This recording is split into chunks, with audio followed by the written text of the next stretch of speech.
Estou aqui com a psicóloga Sônia Reis para conversar sobre os traumas causados pelo abuso sexual. Doutora Sônia, são muitos os casos de abuso sexual que chegam aqui no consultório? Sim, frequentemente aparece, né? É muito comum as pessoas virem até fazer psicoterapia, às vezes nem exatamente por essa questão, né? Mas ao longo das sessões, daqui a pouco, quando começa a levantar o material da infância, da adolescência, aparece um abuso sexual. É muito comum isso, né? E por quê? O abuso sexual, geralmente, ele acontece na infância, né? E, geralmente, as crianças nem sempre informam, nem sempre elas informam isso, né? Por N fatores, às vezes por medo, por desinteresse da família também, que acha que a família também não vai acreditar, não vai importar. Quem é o abusador? Geralmente são adultos, né? Geralmente são adultos, os pais com as filhas, né? Mãe com filho, olha, nunca tive, não sei, mas geralmente pai com filha, sabe? Ou então entre crianças também, acontece também, das próprias crianças terem crianças mais velhas e as crianças mais velhas abusarem das crianças mais novas. Isso é padrasto também, tá? Então, isso às vezes acontece e a família não toma conhecimento disso. Agora acontece também, agora nós estamos numa época que, infelizmente, que está aumentando também o abuso em meninos.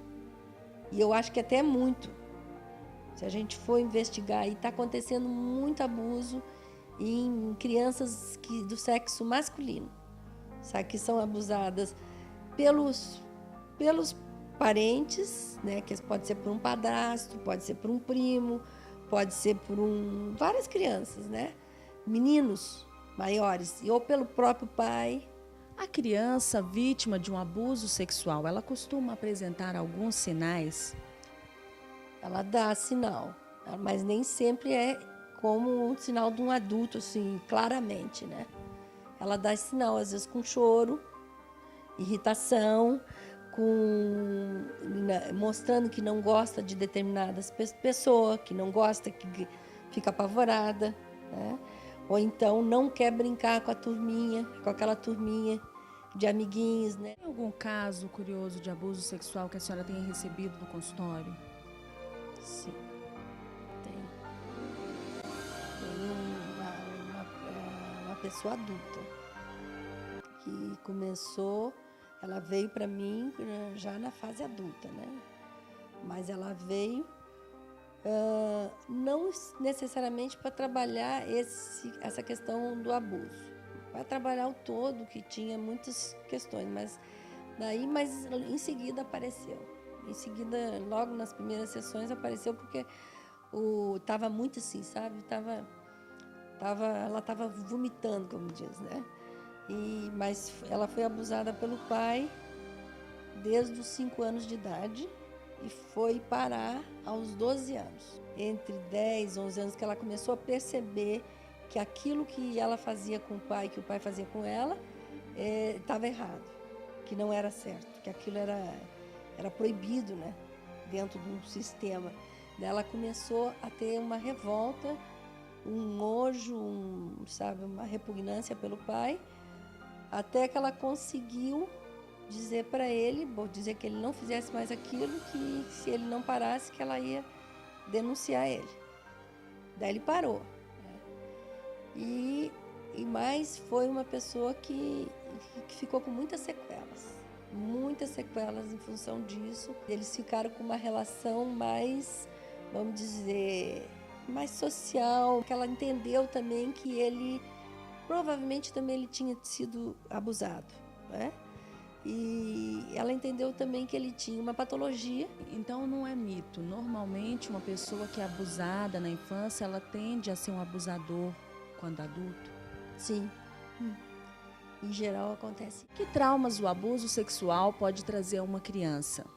os sintomas vêm ao longo do tempo.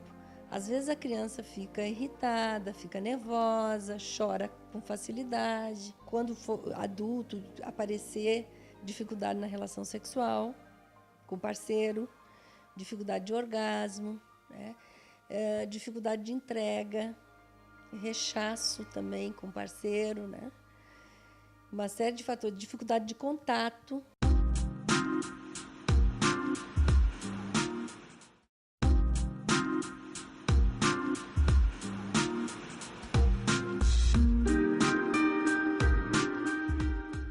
Nós estamos aqui no Al-Anon, uma associação criada para o amparo de familiares e amigos de alcoólicos. Aqui à minha frente, uma voluntária da associação que prefere não se identificar para preservar o anonimato.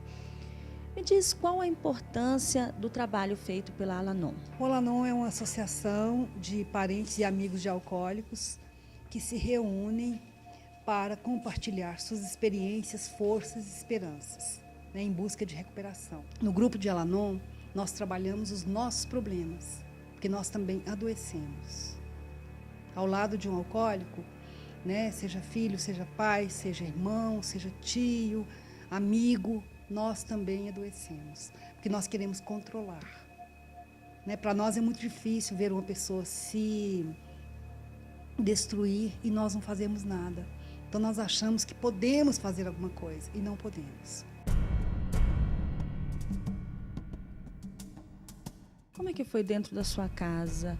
O que o álcool destruiu? O que o álcool prejudicou dentro da sua casa? Principalmente relacionamentos, muito truncados, muita dificuldade de comunicação. O alcoólico, em geral, ele se apresenta como duas pessoas. Ora ele é maravilhoso, ora ele é uma pessoa extremamente difícil. Qual o sofrimento dentro de casa causado pelo alcoolismo? Bom, no meu caso, o maior sofrimento que eu tive foi de ver assim, o distanciamento do alcoólico em relação aos filhos. Apesar de muito amoroso, ele não dá conta de se relacionar.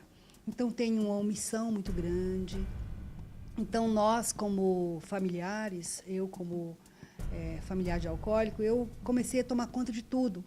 Você se acha toda poderosa e você tem que dar conta de tudo a tempo e a hora, porque você perde a confiança no seu familiar alcoólico, né? Há casos, né, nos nossos grupos, nós ouvimos, de agressão física e verbal também, que às vezes é pior ainda. A autoestima fica muito ruim, a autoestima cai, porque como ele está muito mal, ele projeta todo o mal-estar dele, a raiva que ele tem de si mesmo, ele projeta no outro. Isso é inconsciente, né? Quem convive, quando percebe, já está também no fundo do poço.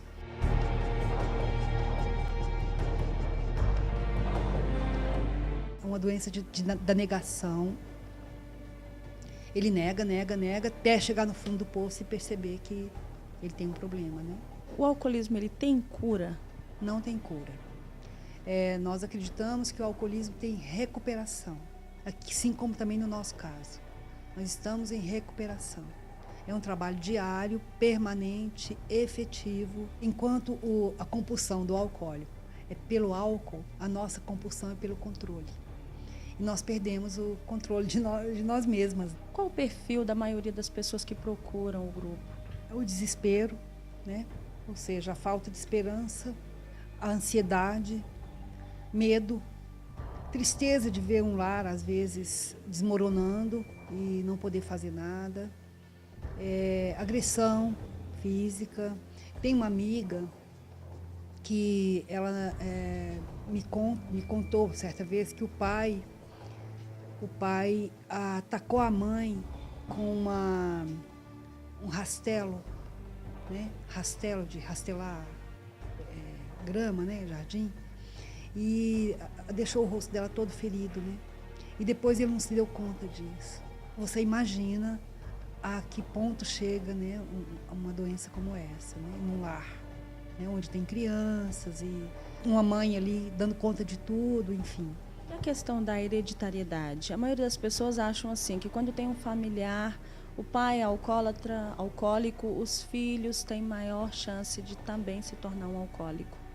Em geral, tem sim. Numa família de 5, pelo menos 2 ou 3 têm comprometimento de compulsões, que não só pelo álcool, por gastar, por comer, por cigarro, por droga, né? Porque as compulsões são irmãs gêmeas. Muitas pessoas têm o costume de usar o termo alcoólatra, né, para identificar uma pessoa que é dependente de álcool. Esse termo não é correto. Você pode me dizer por quê? O que eu sei é que o alcoólatra, ele não gosta muito de ser definido assim, porque seria como a idolatria pela garrafa, pelo álcool. E ele não é um idólatra do álcool, ele é um doente.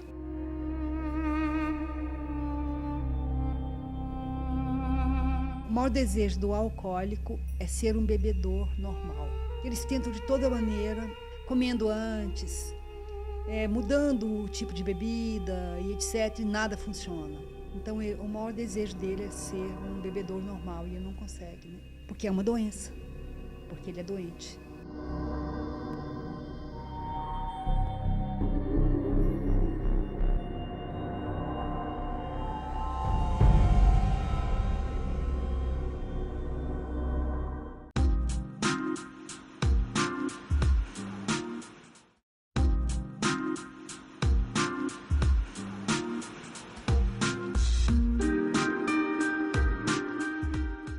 A depressão é uma doença que atinge milhares de pessoas em todo o mundo. É sobre essa doença que vamos conversar com a psicóloga Sônia Reis.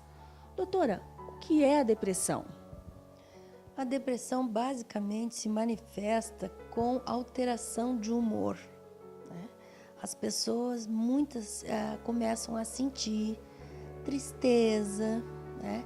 Desinteresse, insatisfação, uma série de sintomas começam a se manifestar, inclusive a nível físico. Começa a acontecer uma desvitalização também no organismo, uma baixa de vitalidade, ou seja, uma vontade de ficar mais recolhida. Em alguma medida, todas as pessoas têm um pouquinho, em algum momento do dia, do mês, do ano, né? Alguma insatisfação, alguma tristeza, algum desânimo, mas caracteriza como depressão é a intensidade, né? Que chegando a atingir a pessoa todos os dias. Daí sim pode se caracterizar como um processo depressivo já.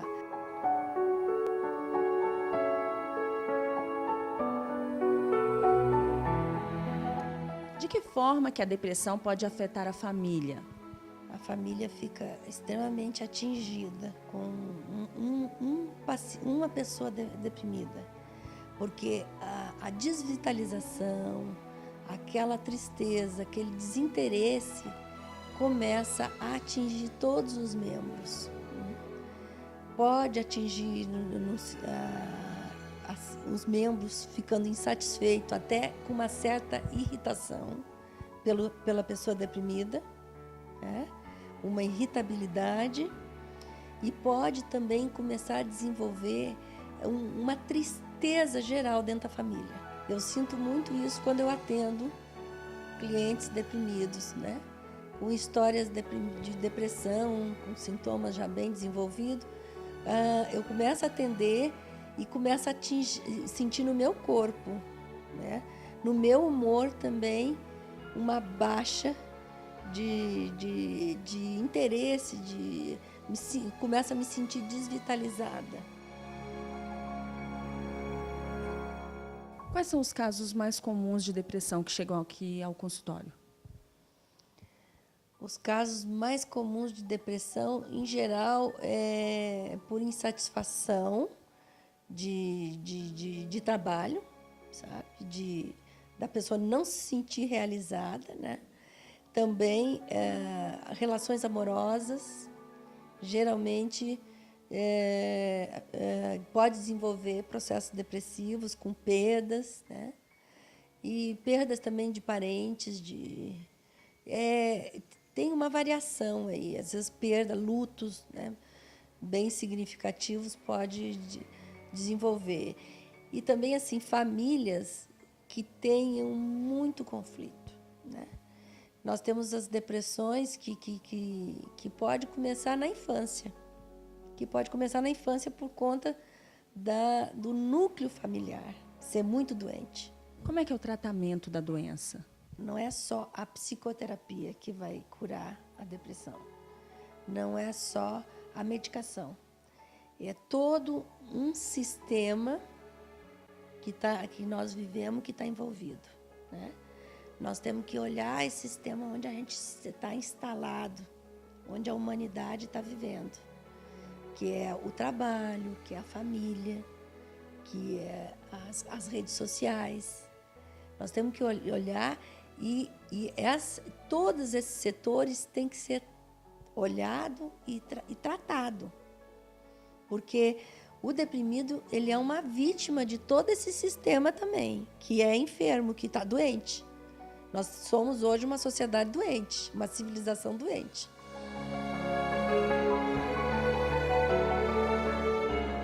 É preciso levantar o histórico. Por que a pessoa desenvolveu esse quadro de depressão? Tem toda uma rede de relações, de família, de trabalho, de social, que pode estar influindo também nesse quadro clínico. O deprimido é um vitimado, né? É uma pessoa vitimada, é uma vítima. E que pode chegar a um ponto até de suicídio, né? Porque o suicida também, ele se autoagride, né? Se autodestrói. Então, ele é o ponto máximo da vitimização. Tem algum caso curioso de um paciente depressivo que a senhora atendeu aqui no consultório? Eu estou lembrando de uma adolescente que eu atendi e ela estava muito insatisfeita com a vida, com as relações amorosas, sem conseguir namorar, sem conseguir estudar. Ela não dava conta de atender a demanda, né, as exigências principalmente da figura materna que ela vivia, né, com a mãe que eram pais separados. Então ela não dava conta e ela começou a se mutilar dentro de casa nas horas que ela ficava sozinha. Ela tentou várias vezes, fazia tentativas de suicídio.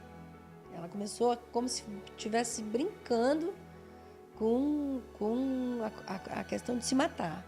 Doutora, nós podemos dizer então que a depressão é o mal do século?